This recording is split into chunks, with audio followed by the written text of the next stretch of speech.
I'm not so perfect, baby, yeah, you are. Come right, come right. So lately I've been playing a lot of Seth, and I'm highly considering switching to him. So today I want to talk about some of the decisions that we make and some decisions that I'm going through right now in switching characters, right? And what's leading me to think that I should switch over to Seth over Karen right now. I just want to make a quick disclaimer that this is not a video telling you to pick a top tier. This is a video where I want to be constructive and I want constructive responses, right? Things that you guys think when you're trying out a new character or when you're considering switching characters. With that out of the way, let's get right into it. So for me, when I'm looking to, pick a new character, or when I'm just looking to try a new character or main somebody in a new game, I like to find characters that fit my playstyle, right? So very neutral heavy characters is my playstyle. Whiff punish and sort of just doing this dance, right? In neutral and sticking buttons out, maybe catch them, and then converting off of those one buttons, right? So like Seth's target combo, things like that. Or Seth's like low medium punch, like that. Um, Obviously still practicing as you can see. But I recently picked up MK11, and in that game, there's your normal archetypes, right? Your zoners, your rushdown characters, your grapplers. Traditionally, I've never, played a grappler character, right? Even in Grand Blue, I played Catalina. I just like playing neutral characters, and sometimes I like playing characters with long pokes that can convert too, like Catalina. Or Scarlet in MK11, she's pretty cool too. But in MK, I think last time I played, I started playing Kano, and he's a grappler, but he also has a move that I think is really cool, which is like his acid spit one or whatever it's called, where you sort of throw the acid, then he ducks his head down. I think that move's really cool, and I think that his strings are really cool, and I like that character a lot. So that's just he's also got a Blanca ball, which I don't really care for, but it's a cool option to have. But that's just an example of trying new things and actually liking it, right? I would never play a grappler in the past just because I don't know. I just don't like the archetype and I don't like the playstyle. But the way that they make that character, it sort of seems approachable. So just trying something new, even if it doesn't fit your playstyle, can also lead to finding a character that you like. And then another point I have here is, do they do what your character does but better? And I think in Seth's case, he does. I'm going to get into it a little bit later, but I do have a lot of points that I think he's very similar to Karen, and that you can play him just like you play Karen. He just has more tools, right? He has a real DP and stuff like that. So we'll get into that in a few minutes. Let's keep going here on the things that you should look for in a character when you're swapping. Also, another example of a character doing something better is Abigail and Zangief. I see a lot of high level Zangief players like Brutus and I think Itabashi. They play Zangief, but they also play Abigail, right? So they're both big body characters. They're both grapplers. Zangief in a more traditional sense. Abigail is considered a grappler, but he has a lot of options, right? And his normals like go stupid far. He can like stand right here and hit you with a lot of stuff, a lot of buttons that he can. I don't really know if he can convert off them, but they can definitely poke you out and make neutral super frustrating and hard for you to get in. And then he also has, he has the command grabs. Then like he has other damage tools like Abby punches and stuff like that. He has a lot more mix-ups, and I think that Abigail overall is just a better pick for matchups where Zangief is just not optimal. And then the most important point is, are they fun, right? Is this character you're looking to switch to fun? This sort of goes hand in hand with I'm not telling you to pick a top tier, right? I'm telling you to pick a character that's fun and that you think will fit your play style. Because if the character is fun, not only will you continue to play the game, but you'll feel more eager to learn about that character, and in turn, you will learn more about the game by just learning your own character, right? Because then you have to learn about the other characters because you want to know the matchup, you want to know how to beat them. So you have to learn what the other characters do, and characters that you would never have any interest in, right? I don't have any interest in Zangief, but I know a lot about his kit now because I lost him in a tournament, and then I got a lot of help, and I looked up a bunch of stuff, and I even made a video about it, about the things that I don't understand about Zangief that I had to learn the hard way. Same thing with the Honda, right? I have no interest in playing Honda, but Karen really struggles against him, so I took the time to learn about him, and in turn, I learned about the game. and some mechanics, right? A mechanic I learned about was armor. When I was learning about Zangief and how whenever he does the flex, which we'll talk about here too in a minute, um, he does the flex. If he walks forward, he gets 4 points of armor. If he stands still, he gets 2, right? So just learning about little things like that. So let's get into why I think Seth does what Karen does, but better. So you can basically play him the exact same way that you play Karen if you wanted, right? You can do this, crouch medium punch into stand medium punch into a combo, right? You can convert off this pretty well. And you know, you get pretty insane damage if you do get them into the corner. And then you can convert off stand medium punch too, just like Karen. Then he's got crouching medium kick, which is, you know, pretty much the exact same range. The property about this low medium kick that is very important, that is similar to Karen and a lot of other characters, is if the opponent is walking back, this is going to catch them. Sorry, this is going to catch them. And then you convert off of that, right? His Tatsu goes so far, you can just convert off of this.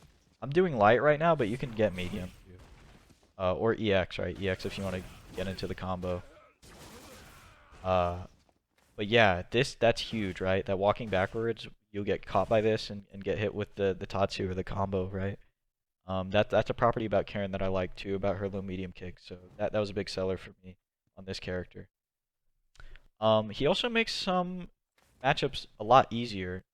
Matchups that aren't traditionally hard for Karen, but are hard for me specifically as a Karen player. And let's talk about the armor again. That's something that's pretty big. That I have a lot of trouble breaking through. On this character, you don't even have to worry about it. Look. Hold on. See? Did you see that? It just negates the armor completely. His V skill 1 negates the armor completely. And I've never seen this animation you'll see whenever he flexes. When you break the armor, you see the red break off of his back? That's you, I mean, negating the armor completely. I didn't know that. This also works on Abby run too. If he nitro runs at you, you can V skill pull him out of his run. Also on his charge up, right? If Abigail's in V trigger and he's doing that thing where he like charges up to break your armor, you can pull him out of it, and it'll break the armor, and you get to steal his move. Obviously there's some caveats to this. So this has a super long startup, and lasts really long, so you can get jumped in on if you do it out of range. Let's say he's flexing over there, and I'm out of range and I do it, he can jump in on me, right? So it's highly punishable, but I think it's worth the trade-off. And I really like this. I really like V skill 1, right? I don't think I'll switch for a little while. Some matchups I think V skill 2 might be better. I'm not really sure yet. I'm sort of still, obviously I'm still learning the character, but you know, I've been watching a lot of match footage and I'll figure it out eventually. Most importantly, I think he's a lot more fun for me right now than Karen is, because I've been playing her for so long that I know a lot of stuff about her, a lot of the ins and outs. He has way more combo routes too, especially in V-Trigger, right? Like you can do something like this and, you know, get a ton of damage. Or you can even like do, I think you can do this, right? I haven't really messed around with this combo. So you can DP. He just has so many more options in his combos, especially in Trigger and with the V skill, right? So you get the enemy skill here. You can combo into something like SP.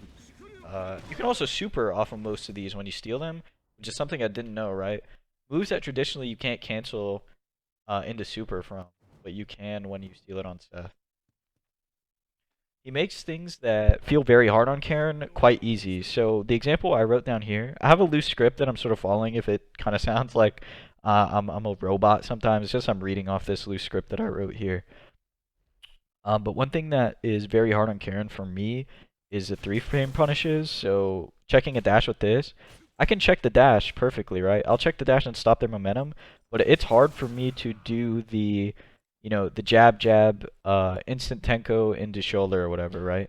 So that's you know, this, then that's a quarter circle forward kick into punch, into another one, but with a down input, so you get the shoulder, right? So that's kind of hard to do on reaction. That's why a lot of people do 2 jabs on Karen, but even sometimes I can't do it. And if you watch the channel, you probably see that, right? You see me check the dash, but not combo. On Seth, it's really easy, right? You just do this. You just do jab and a quarter circle forward, and you get a punish, right? You can get more, right? You can get more off of this jab than just this, but for now, for now, this is what I'm gonna go with. And then eventually, I'll get into the harder stuff. Also, his light kick is really good too. You can combo into his light kick, so you can check things with this. But this is a three framer, just like Karen's too, just like Karen's crouch medium or crouch light punch. Sorry. So you can combo pretty well, check dashes pretty well, interrupt things. It's a very good button, right? It's pretty good that he has this three frame. If he was a four frame, I might not play him, right? Because I'm just used to having this fast button. I think characters like G has a four frame crouch jab, I believe, and it feels very weird. That this might be like something very nitpicky that is might be might seem a little trivial to you, but when all you've known is a three frame jab, it feels very weird not having it. So I really like this. And then he keeps me playing the game, right? I think yesterday was like my longest play session I've had in forever, right? And I think I lost like 1200 LP. I went from like 9700 to like 8500 LP last night just playing this character in ranked against people, who are obviously playing their main characters. And I'm playing this guy, but I have to expect that, right? I have to expect that I'm going to lose. It's very frustrating, right? Don't get me wrong. I get super frustrated losing it all the time, but it's just a learning process. And eventually I went to casuals and kept playing anyways. Even after I was tilted, I just wanted to keep playing and getting matches. And I probably played for like 8 to 10 hours last night, which is unusual for me, right? I play like 2, 3 hours, then I take a break, come back to it. But it's very fun, learning new things and learning all the matchups again. And learning matchups that you thought you lost before on your other character, but on this character it's winnable, right? It's a lot easier. I think any matchup is winnable, obviously, but on him it's a lot easier. Uh, and then some of the things that I've been learning is like crouch medium punch into Tatsu, right? Because before I was doing like this. I was doing crouch medium punch, and then if I was out of range, so if I would hit like right here and I wasn't in range to convert into stand medium punch, I was doing this. But this isn't like a true combo. I think this is only on counter hit. So they would just block this low medium kick and I wouldn't get my conversion. But you can actually just do crouch medium punch straight into Tatsu. So that's something that I was learning. And something huge that I've been learning is anti-airing better, right? So on Karen, and obviously in the past videos, you guys have told me too, that my anti-airs are pretty weak. So on Karen, it's usually crouch medium or crouch heavy punch or EX or Senha, right? But on Seth, you have like, stand jab or you have stand heavy kick, this is insane, right? You can get a combo off of this like that. You can get more. I'm still working on that too. But stand heavy kick into Tatsu is great. And then you have obviously your DP and a few more options I can't think of off the top of my head. But if I think of them, I'll throw them in the video, in the description. So let's finish this up by talking about some pros and cons of swapping. I think some of the pros is there's a lot of learning and labbing which can be fun for people, but this can also be a chore for other people. I'm one of the people who, like spending a little bit of time in the lab just to get my bearings, but I'm not like in here just, trying to find new combos all the time. I know some people love doing that, so that I put that as a pro, but it can also be a con. And then it won't take as long to learn your second character or your new main as long it won't take as long to learn this character as it did your first character, basically.